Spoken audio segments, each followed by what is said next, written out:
نیت کی اہمیت صحیح بخاری کی اس حدیث سے واضح ہوتی ہے کہ سرکار دو عالم صلی اللہ علیہ وآلہ وسلم نے ارشاد فرمایا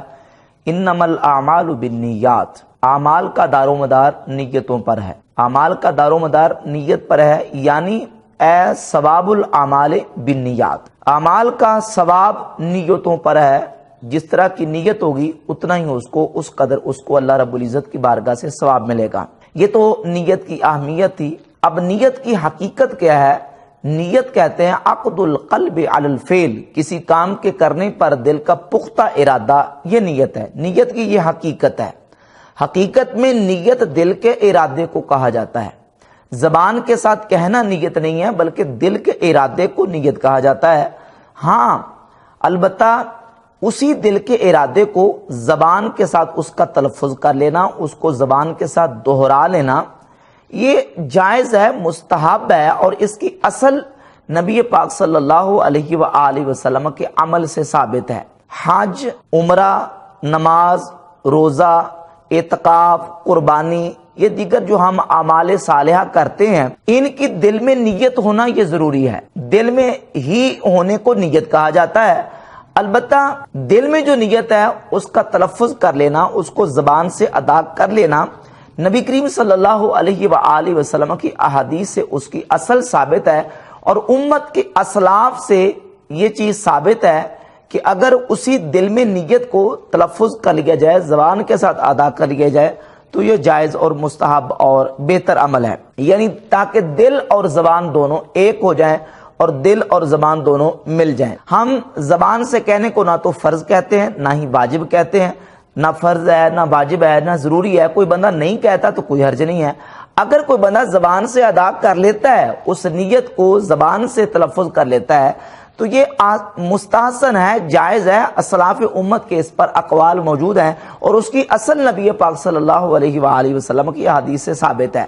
سیدہ ام المومنین عائشہ صدیقہ رضی اللہ تعالیٰ عنہ فرماتی ہیں کہ نبی پاک صلی اللہ علیہ وآلہ وسلم جب اپنے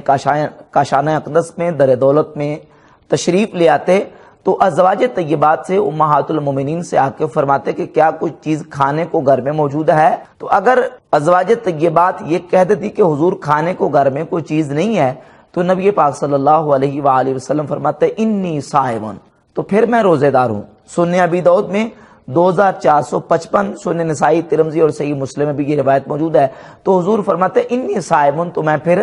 روزے دار ہوں۔ تو اب وہ جو نیت تھی حضور کے دل میں، اس کو نبی پاک صلی اللہ علیہ وآلہ وسلم اس کا تلفظ کرتے اور اپنی زبان اقدس سے اس کو بیان کر دیتے۔ تو وہ جو دل میں نیت تھی اس کو تلفظ کر کے زبان سے ادا کرنے کی اصل نبی پاک صلی اللہ علیہ وآلہ وسلم کی سنت سے ثابت ہوئی۔ غیر مقلدین کے بہت بڑے چوٹی کے پیشوا ہیں ناصر الدین البانی، فتاوی البانیہ صفحہ نمبر 333 پر لکھتے ہیں کہ رسول اللہ صلی اللہ علیہ وآلہ وسلم نے حج اور عمرہ کا تلبیہ زبان سے ادا کیا تھا، اور صحابہ کرام نے بھی ایسا ہی کیا تھا۔ اس لیے اگر کوئی حج کی نیت دل کے ساتھ ساتھ زبان سے بھی کر لے تو مستحب ہے، یعنی زبان کے ساتھ۔ اب یہ وہ لوگ جو کہتے ہیں نیت تو صرف دل کے ارادے کا نام ہی ہے تو اس کو زبان سے نہیں کہہ سکتے۔ اب دیکھیں اس سے ثابت ہو رہا ہے کہ نیت اگرچہ حقیقت اس کی یہ ہے کہ زبان دل ہی کو کے ارادے کو کہتے ہیں، لیکن اس دل کے ارادے کا تلفظ کرنا اور زبان کے ساتھ ادا کرنا، اس میں کوئی ممانعت اور کوئی حرج نہیں ہے، بلکہ اصل نبی کریم علیہ الصلوۃ والسلام کی سنت سے ثابت ہے۔ یہ سعودیہ سے جو کتابیں شائع ہوتی ہیں حج و عمرہ کے موضوع پر، عبدالعزیز بن عبداللہ بن باز کا حج و عمرہ کے مسائل کے حوالے سے یہ رسالہ ہے، اس کے صفحہ نمبر 24 پر لکھتے ہیں کہ نیت لفظوں میں کرنا مشروع ہے۔ اگر عمرہ کی نیت ہے تو کہے لبیک عمرتن، یا کہے اللہم لبیک عمرتن، اور اگر حج کی نیت ہے تو کہے لبیک حجن یا اللہم لبیک حجن، اس لیے کہ نبی کریم صلی اللہ علیہ وآلہ وسلم نے ایسا ہی کیا تھا۔ تو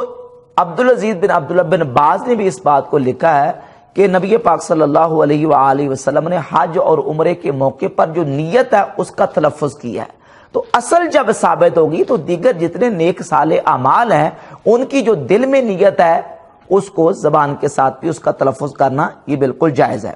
امام ابن المقری اپنی کتاب الموجم لابن المقری کے صفحہ 70 پر لکھتے ہیں کہ حضرت امام شافعی رحمۃ اللہ بہت بڑے امام ہیں، امام مجتہد مطلق ہے، وہ جب نماز پڑھتے تو یہ کہا کرتے تھے کہ بسم اللہ موجہن لبیت اللہ مودبن بالفرد اللہ عز وجل اللہ اکبر، یعنی اللہ کا نام لے کر میں شروع کرتا ہوں خانہ کعبہ کی طرف اپنا رخ کرتے ہوئے اور اللہ کے فرض کو ادا کرنے کے لیے پھر یہ کلمات کہہ کے امام شافعی رحمۃ اللہ اللہ اکبر کہتے تھے۔ اسی طرح امام شافعی رحمۃ اللہ کی کتاب ہے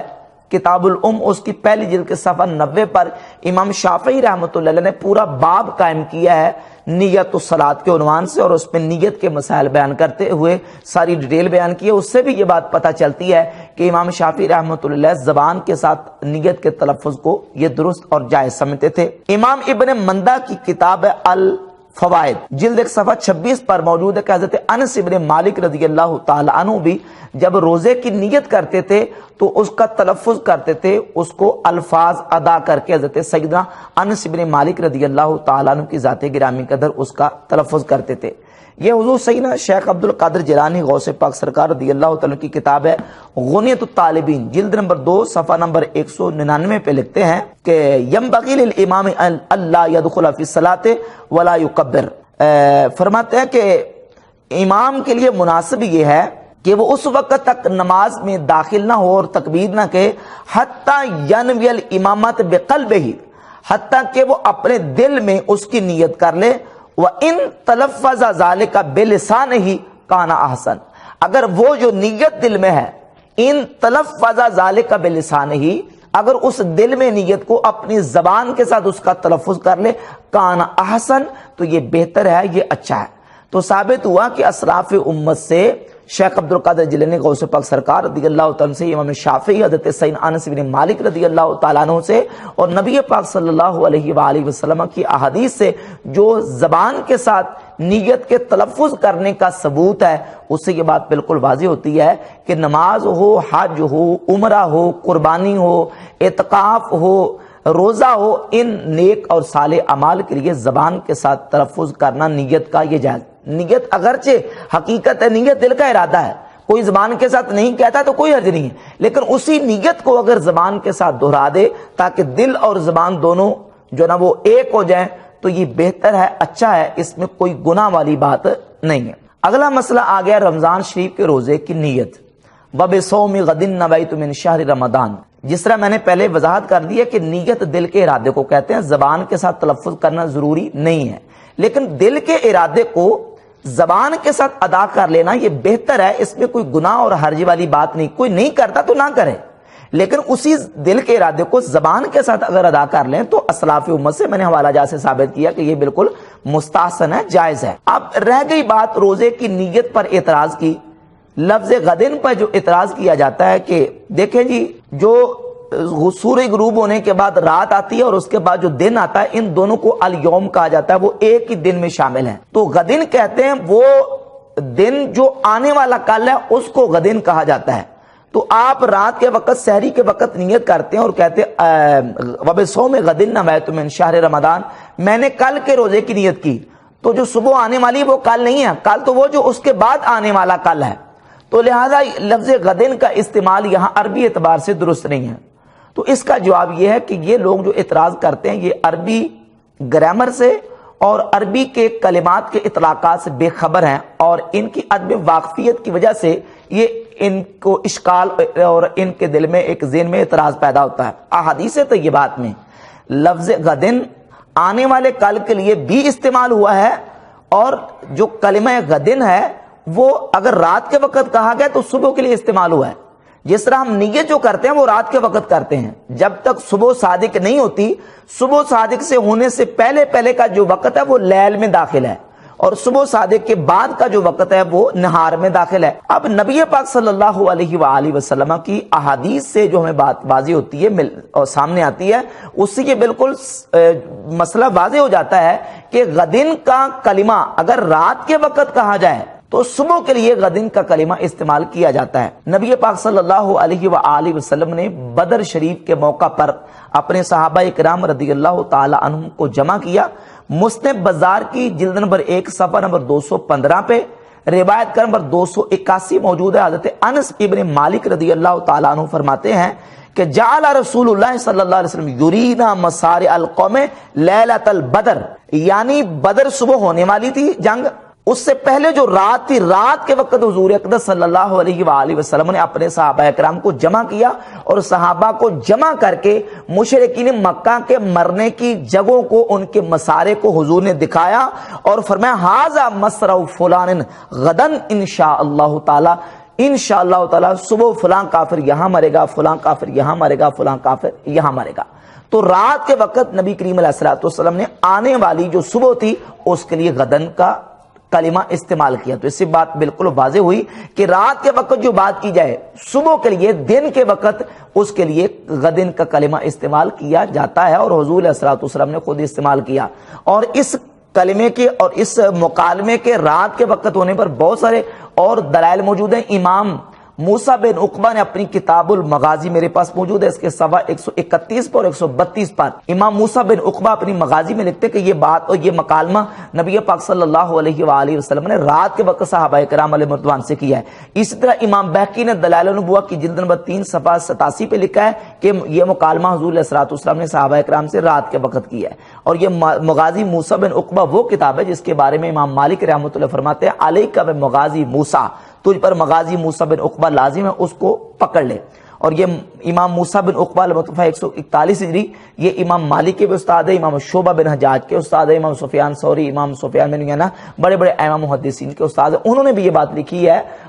کہ یہ جنگ بدر میں حضور علیہ الصلوۃ والسلام کے یہ مکالمہ صحابہ کرام علیہ رضوان کے ساتھ رات کے وقت ہوا ہے۔ اور اسی طریقے سے ایک اور دلیل اس پر موجود ہے کہ نبی پاک صلی اللہ علیہ وآلہ وسلم کی بارگاہ اقدس میں ایک اعرابی آئے، ایک پینڈو شخص، اور انہیں حضور علیہ الصلوۃ والسلام کی بارگاہ اقدس میں آ کے عرض کی یا رسول اللہ میں نے رات کو چاند دیکھا ہے، رمضان شریف کا چاند میں نے دیکھ لیا ہے۔ تو جب رات کے وقت چاند دیکھنے کے بعد وہ نبی پاک علیہ الصلوۃ والسلام کی بارگاہ اقدس میں آ کے گواہی دیتے ہیں۔ صحیح ابن حبان میں 3446 نمبر حدیث ہے، نبی پاک علیہ الصلوۃ والسلام نے اس آنے والے اعرابی کو فرمایا نادی فی الناس فلیصوموا غدن، لوگوں کو جا کے ندا کر دو، اعلان کر دو کہ پس صبح کو وہ روزہ رکھیں۔ چاند دیکھنے کے بعد رات کو نبی پاک علیہ السلام کی بارگاہ میں وہ شخص آئے اور آ کے جب کہا کہ میں نے چاند دیکھا ہے، تو اسی رات کو رسول اللہ صلی اللہ علیہ وسلم نے ان کو فرمایا نادی فی الناس فلیصوموا غدن، لوگوں کو جا کے ندا دے دو اور ان کو اعلان کر دو کہ صبح کے وقت روزہ رکھیں۔ تو حضور نے رات کے وقت آنے والی جو صبح تھی اس کے لیے غدن کا کلمہ استعمال کر کے یہ بات واضح کر دی کہ غدن کا جو کلمہ ہے وہ آنے والے کل کے لیے بھی استعمال ہوتا ہے، اور رات کے وقت اگر صبح کے جو دن کے لیے جو آنے والی صبح ہے، نہار ہے، اس کے لیے بھی غدن کا کلمہ استعمال ہوتا ہے۔ تو وبصوم غدن نویت من شہر رمضان کا معنی یہ ہے، چونکہ یہ نیت رات کے وقت کی جاتی ہے، معنی یہ کہ آنے والی جو صبح ہے میں اس کے روزے کی نیت کرتا ہوں، لہٰذا عربی اعتبار سے بھی یہ بالکل درست ہے۔